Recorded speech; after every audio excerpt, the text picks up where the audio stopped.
दोस्तों, कहानी की शुरुआत होती है और हम ऑस्कारी नाम के लड़के को देख पाते हैं जो अपने डैड के साथ एक कमरे में आता है जहां पर कुछ लोगों की फोटोज लगी होती है जिन्होंने दोस्तों अपने मिशन को पूरा किया है और उन्होंने जंगल में जाकर अपना पहला शिकार किया है, जिसके बाद इनकी फोटोज यहाँ पर लगा दी गई है। दोस्तों, ऑस्कारी यहाँ पर वो अपने डैड की फोटोज भी देख पाता है जिसने अपने हाथ में हिरन का सर पकड़ा होता है। इसी के चलते अगला दिन होता है जहां पर ऑस्कारी अपने पिता और एक ग्रुप के साथ कहीं जा रहे होते हैं। ये सब सिर्फ और सिर्फ ऑस्कारी के लिए जा रहे होते हैं। आखिर वो समय आ गया है जहां से ऑस्कारी को अपना दिल नरम के बजाय मजबूत करना होगा। अब तभी एक आदमी अपने हाथ में बंदूक उठाकर एक ऊंची चट्टान पर खड़े होकर फायर करके कहता है कि आज वो दिन आ गया है जब ऑस्कारी को हम इस जंगल में छोड़ कर जाएंगे और तब तक उसे वापस नहीं आना होगा जब तक उसके हाथ में किसी जानवर का सर ना हो, और तो और खाना भी उसको इसी जंगल में ढूंढ कर खाना होगा। अब दोस्तों, ये ऑस्कारी को अलविदा बोल देते हैं जहां पर ऑस्कारी के पिता को थोड़ा दुख हो रहा होता है, पर क्या कर सकते हैं, ये इनका एक रिचुअल है जिसे इन्हें पूरा करना ही होगा। यहाँ पर हमें बताया जाता है कि ऑस्कारी के पिता ने उसे एक मैप दिया है जिसमें रेड कलर का निशान लगा हुआ है और ऑस्कारी के पिता उसे बताता है कि मैप के इस निशान में तुम्हें शिकार पक्का मिलेगा।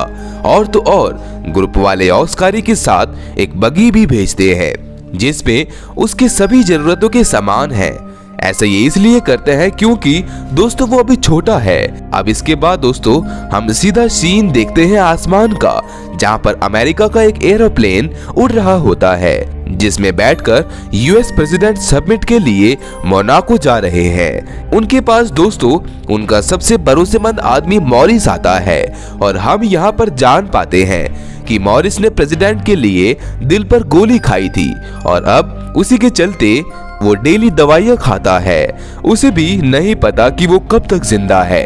यहाँ पर विलियम जो प्रेसिडेंट है वो मॉरिस से कहता है कि जब तुम मेरे साथ होते हो तो मुझे किसी बात का कोई डर नहीं लगता। इसके बाद दोस्तों हम आसमान में हेलीकॉप्टर को देखते हैं जिसमें 2 लोग होते हैं और उनके साथ उनका एक गाइडर। यहाँ पर दोस्तों जब ये उतरते हैं तो गाइड को पता चलता है कि ये यहाँ पर घूमने नहीं बल्कि किसी जानवर का शिकार करने आए हैं। ये देखकर वो गाइड कहता है कि मुझे पता चल गया है तुम यहाँ पर क्या करने आए हो, मैं अभी सब लोगों को जाकर बताता हूँ। तो जॉन जो इस ग्रुप का हेड होता है वो गाइड को कहता है कि जाओ, जिसे मर्जी जो मर्जी बोलो, हमारे पास तो गन भी नहीं है कि तुम्हें मार सके। ये सुनकर गाइड यहाँ से भागने लगता है। थोड़ा दूर जाने के बाद जॉन उसे एक मिसाइल से पॉइंट करके शूट कर देता है जिससे उसकी वहीं पर मृत्यु हो जाती है।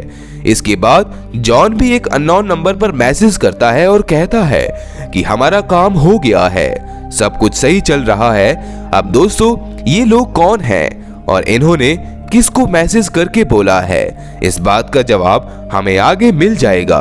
तभी हम ऑस्कारी को जंगल में देख पाते हैं जो एक लकड़ी का हिरन बनाकर उस पर तीर से हमला करता है, पर अभी उसको तीर चलानी नहीं आती इसलिए वो हमला नहीं कर पाता। इसी के चलते हमें उसी अमेरिकन प्लेन को दिखाया जाता है जहां पर मॉरिस जाकर सबको बोलता है कि हमें वहां पर जल्दी पहुंचना होगा, इसकी स्पीड थोड़ी तेज कर दो।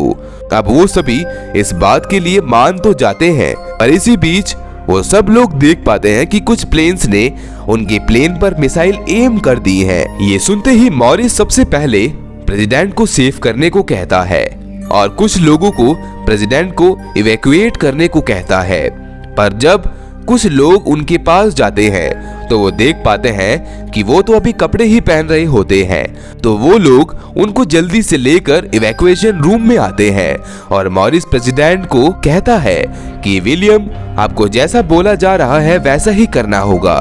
मॉरिस विलियम को पैराशूट से नीचे गिरा देते हैं और बाकी के सोल्जर को भी, पर यहाँ पर सब देख पाते हैं कि विलियम का तो पैराशूट खुल जाता है पर बाकी के सोल्जर का नहीं खुलता।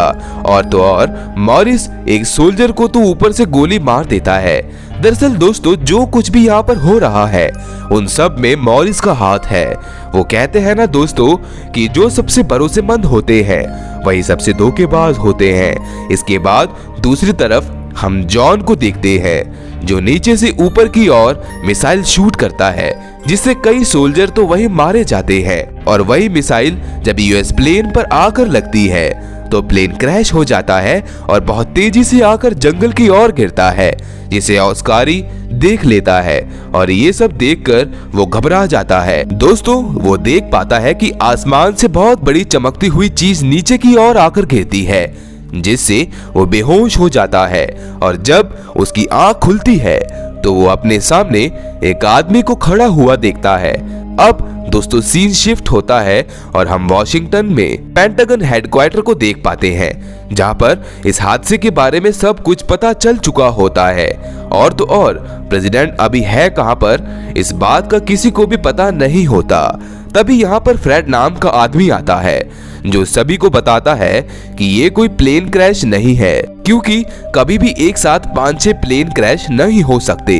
इसमें जरूर किसी का हाथ है और वो भी पहाड़ी की इतनी ऊंचाई में। वहीं हम ऑस्कारी को देख पाते हैं जो अपने सामने एक कैप्सूल को देख पाता है, और तो और ये और किसी का नहीं बल्कि प्रेसिडेंट विलियम का कैप्सूल होता है।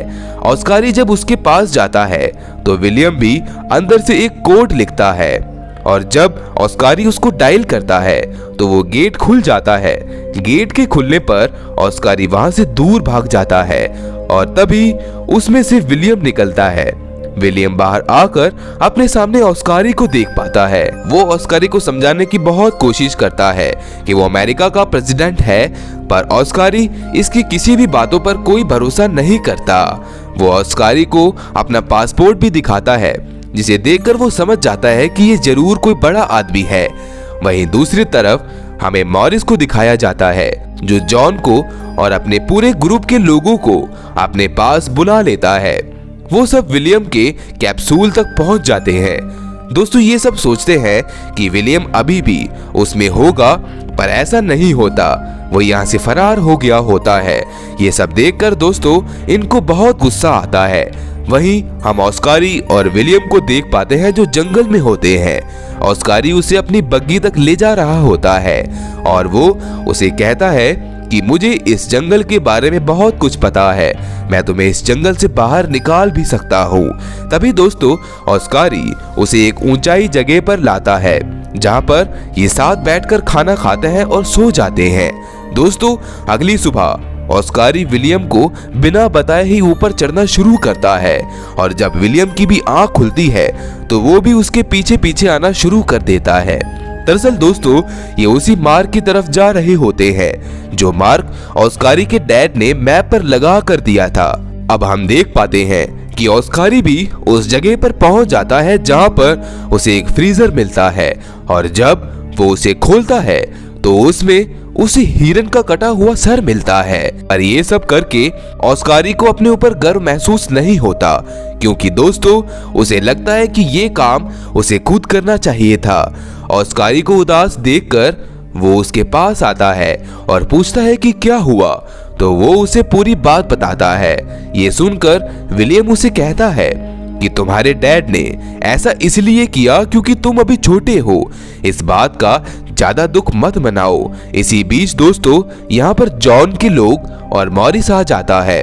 वो विलियम पर हमला करने लगते हैं। वहीं पेंटागन से भी लोग यहाँ पर पहुंच गए होते हैं। दोस्तों वो प्रेसिडेंट को और मॉरिस के लोगों को एक साथ देखकर दूर हो जाते हैं, क्योंकि उन्हें पता चल चुका होता है कि जब तक हम प्रेसिडेंट तक पहुंचेंगे तब तक वो लोग प्रेसिडेंट को अपने हवाले कर लेंगे।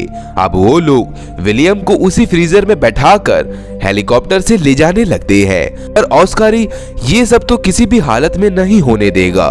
जब वो लोग फ्रीजर को हेलीकॉप्टर से बांध कर ले जाने लगते हैं तो ऑस्कारी भी उस पर कूद कर बैठ जाता है। मॉरिस और बाकी सब भी उसे यहाँ से उतरने को कहते हैं, पर वो नहीं मानता। तभी मॉरिस के लोग भी हेलीकॉप्टर को जंगल के नीचे ले जाने लगते हैं। जैसे ही हेलीकॉप्टर जमीन के पास आता है तो ऑस्कारी उस फ्रीजर के रस्सी को काट देता है, जिससे ये एक समुद्र में आकर गिरते हैं। और जब ये बाहर आते हैं तो ये अपने सामने उन्हीं के एरोप्लेन को डूबा हुआ देख पाते हैं, जिसकी सिर्फ टेल ही दिख रही होती है। यहाँ पर प्रेसिडेंट बताता है कि इस प्लेन में एक ऐसी सीट भी है जो ऊपर उड़ सकती है, और जब ये प्लेन के अंदर जाते हैं तो ये देख पाते हैं कि वहां पर तो जॉन पहले से मौजूद होता है। वो विलियम पर हमला करने लगता है, पर सही मौका देखकर वो उसे गोली से उड़ा देता है, जिससे उसकी वही मृत्यु हो जाती है। इसके बाद विलियम और ऑस्कारी दोनों उसी सीट पर बैठकर ऊपर उड़ जाते हैं, जहां पर इनके सामने मॉरिस भी मौजूद होता है।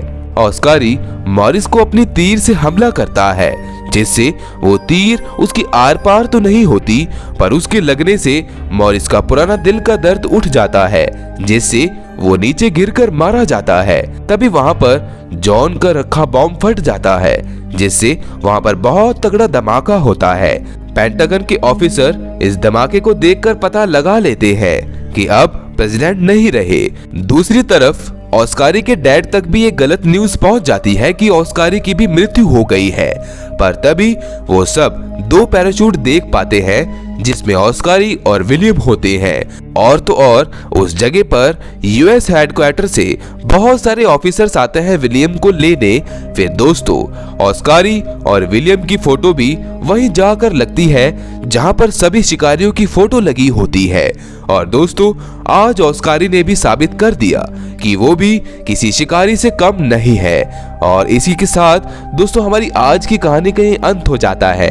ऐसी और भी सर्वाइवल मूवीज देखने के लिए आप मेरे चैनल हॉलीवुड एक्सप्लेनर प्रेस को सब्सक्राइब कर लीजिए। इस मूवी में सिर्फ इतना ही। मिलते हैं नेक्स्ट वीडियो में। उम्मीद करता हूँ कि आपको ये वीडियो पसंद आई होगी।